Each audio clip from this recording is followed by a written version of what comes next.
Hey guys, what is up? It is me, the Chosen One, here with the top 10 list of the top 10 indie games. And I noticed I do not play all the indie games. I play most of them for the most part, but I have not played all the indie games. So if you have any recommendations for me to play, put them down in the comments below and maybe I'll check them out.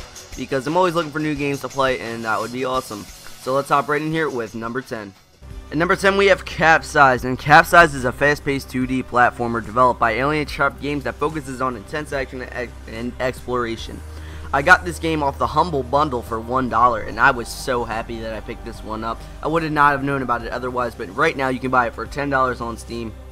And this game is, you're sort of an astronaut type guy, and you're running around and platforming and trying to solve puzzles while attacking enemies with your guns, and you're essentially, it's like a rope type of thing, and you attack them, and you got to go around, and some of the puzzles get trickier as you go along, and the art design is beautiful, as it probably is on your screen right now. Just look at the art design, take some time, pause the video, and look at it.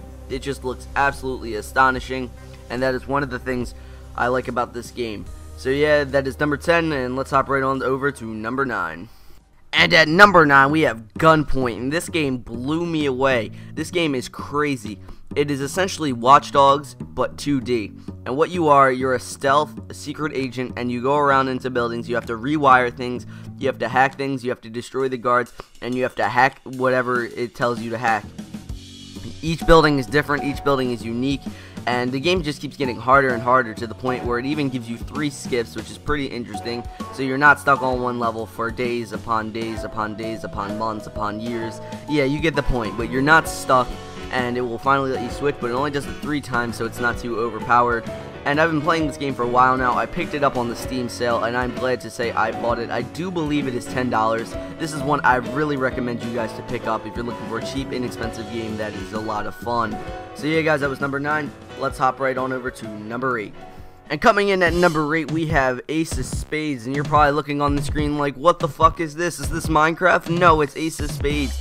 It is essentially Call of Duty and Minecraft mixing, so you pick, no, more like Battlefield, because you have 4 classes for each team, and there's blue against red, and you're just destroying people, and you can mine things. It has a really good strategy aspect to it, as you can build essentially cover at any time, as long as what character you are. You have jetpacks, you have snipers, you have machine guns, you have shotguns, you have everything. It's ridiculous. And then there's a zombie mode, which is basically like Infected from Call of Duty, if you guys know what that is. Infected from Halo, basically the same thing as that in Ace of Spades, and it's a lot of fun. This one is also on Steam, and it will cost you around $10, and I really do recommend this to you guys, as this game is one of the best things I've played in a while. It's really refreshing. It's something we haven't seen before. So yeah guys, that's number 8. Let's get right on over to number 7. At number 7, we have a little game called Awesome Nods, and once again, this is another one I picked up for the Humble Bundle for about $1, and I am happy to say I own this game. It's in my Steam library, and this one is one I really recommend you to go out for. Awesome Knots is a side-scroller, and what it is, it puts 2 teams up against each other. You have heavy classes, you have gunner classes, you have all types of classes. It's sort of like League of Legends in the way that you have to, certain players are designed to do specific things that will help the team out, and you go at each other and you try to destroy each other's bases, just like in League of Legends. I'm not the most skilled League of Legends player, and I really don't like it for the reason that I'm not very skilled at it. I don't say the game's bad, but I'm just not very good at it, and it's not my personal preference to play. But if you like that kind of aspect of League of Legends, but you're not too good, Awesome Knots is the perfect game for you, as it is essentially League of Legends, but it's way more accessible. It's way easier to get right into and start doing well in. This is one I really recommend for you guys to go check it out. It's currently on Steam. I do believe it's either $5 or $10, and this is one I really recommend you guys to go out and get. So let's hop right into number 6 right now. Coming in at number 6, we have the little game I like to call Super Meat Boy, and Super Meat Boy is a ridiculous ass game, and it is very fun. It's from the team of Edmund McMillan and his friend, I don't even fucking know his name, but Team Meat, and they are fucking awesome. And this game is very ridiculous, as you are Meat Boy, a little cube of meat who's trying to find his girlfriend, who is Bandages. and a little fetus guy who keeps taking her away from him. And this is a platformer where you have to get through a bunch of fucking salt, and it's fucking ridiculous and hard, and I just don't even fucking talk about it because it's fucking ridiculous. Just know it's good. It's fucking hard though. I don't even want to fucking remember that game, so let's move on to the next one. Coming in at number 5, we have The Binding of Isaac, and this is a top-down shooter. And yes, the bullets are his tears, and if you do not know the story of Isaac in the Bible, Isaac's mom went crazy, he jumped into the basement, now he's got to defeat all these monsters, and he's got to kill mom at the end. I have never beaten this game, but it is ridiculously fun. It's like $5 on Steam, it's cheap. Why are you here? Go out and buy this game. It is absolutely spectacular. Iron 2 is very interesting to me. I just bought this one recently, and it's pretty fucking sweet, as you are a wizard who moves up platforms. Essentially, it's like a 2D platformer, and what you do as the wizard, as you move things around, you make the puzzle easier. And then you have your heavy class, which is essentially a guy with a sword and a hammer who just fucks shit up and destroys all the enemies that are coming at you. And then you have an archer who can use her grappling hook to essentially get places and destroy enemies from a distance. This game is very interesting, as I've never seen a 2D platformer do anything like this. For my personal experience, there probably is some out there, but I don't know. I've never seen anything like Trime. The graphics are what really gets me in this game. They are absolutely stunning. Trine 2 is absolutely amazing. It was $2 on Steam like 2 weeks ago, and I picked it up and I was like, yes, finally have this game. It is very fun. I cannot stress that enough. I haven't beat it yet, but I know for a fact this game deserves to be there, as it is very fun, very challenging for the most part with the puzzles. It will make you think. It's one of those types of games, and I do recommend going out and playing it. So what are you doing watching this video? Go buy that game. Coming in at number 3, we have Terraria. Terraria is absolutely amazing and $10 on Steam. Go out and buy it right now. This game is absolutely fucking fantastic. It is essentially Minecraft but 2D. There's 10 bosses you have to defeat. Then if you defeat them, you have to defeat them on hardcore mode. It's challenging, difficult, and very fun. Setting up a server is a little bit of a hassle, but all you have to do is use Hamachi and you can create a server. It's not that difficult. If you don't use Hamachi, you might have to port forward yourself. I really don't know how that works. I just use Hamachi personally because it's easy. Other than that, this game is absolutely fantastic, as you can have as many players as you want, I'm pretty sure, depending on how your server is. I think actually the most is like 8, but other than that's still fine. I don't think you need more than 8 players. You have a guide who will teach you how to do everything, so it's not compared to Minecraft where you have nothing. And if you really need extra help, there's a wiki there, just like in any other game, that will help you out a lot. With this game, you just kind of dig down in the earth, you try to get better supplies, you try to make swords, you try to make arrows, you try to make bows, and then you fight enemies. There's a plethora of enemies, and it's very, very, very fun. And what are you doing watching this video? Once again, you need to go check this out. If you haven't already, go do it. I'm surprised if you're watching an indie game video that you don't have Terraria. So yeah, let's get right into number 2. Coming in at number 2 is one of my favorite games, and it is Hotline Miami. I cannot stress to you how great this game is.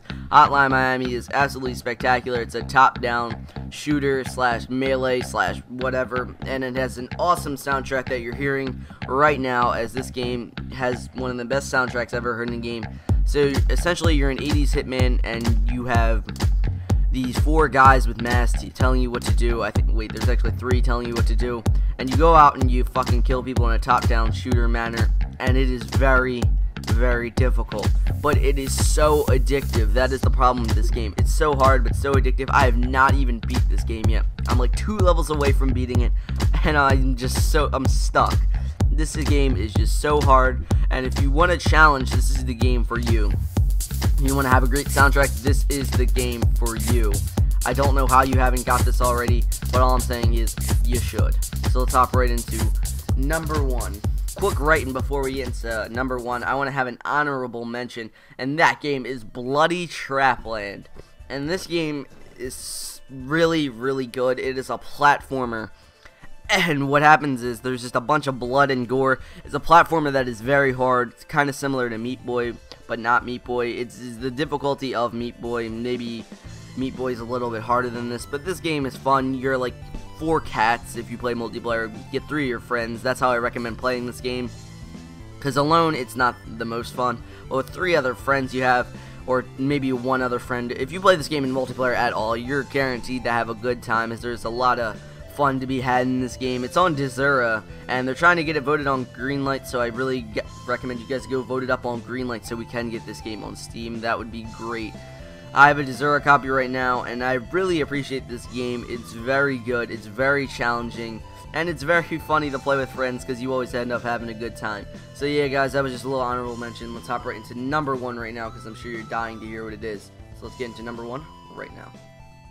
And number 1 is my all-time favorite indie game, and that is Payday the Heist.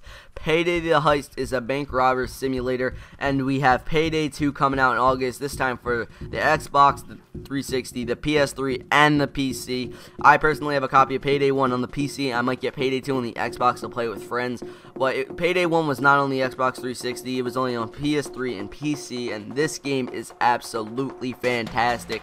There is a bunch of heists to do, and essentially what it is you're a bank robber simulator. So you go around and you rob a place, and you have to complete a bunch of objectives, and then the cops come and they try to stop you, and you have to hold off the cops and complete your objectives. And this has 3 other people that can play with you, which makes this game a bunch of fun.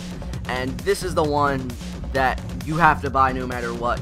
Buy Payday 1, or at least do yourself a favor and buy Payday 2 when that comes out if you can't buy Payday 1 because you're an Xbox 360 owner. This game is fantastic.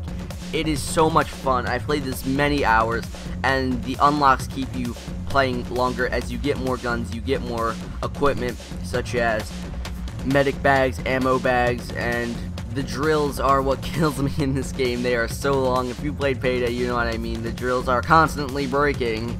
But yeah, that is number 1, Payday the Heist, and that game is spectacular. I know a lot of you might not agree with this, but Payday is my favorite indie game, and it is fucking sweet.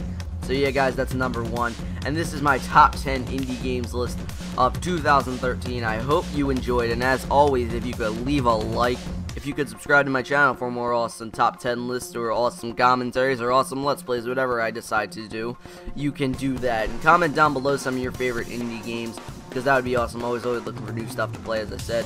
So yeah, guys, this has been The Chosen One Inc., and I'm saying peace out.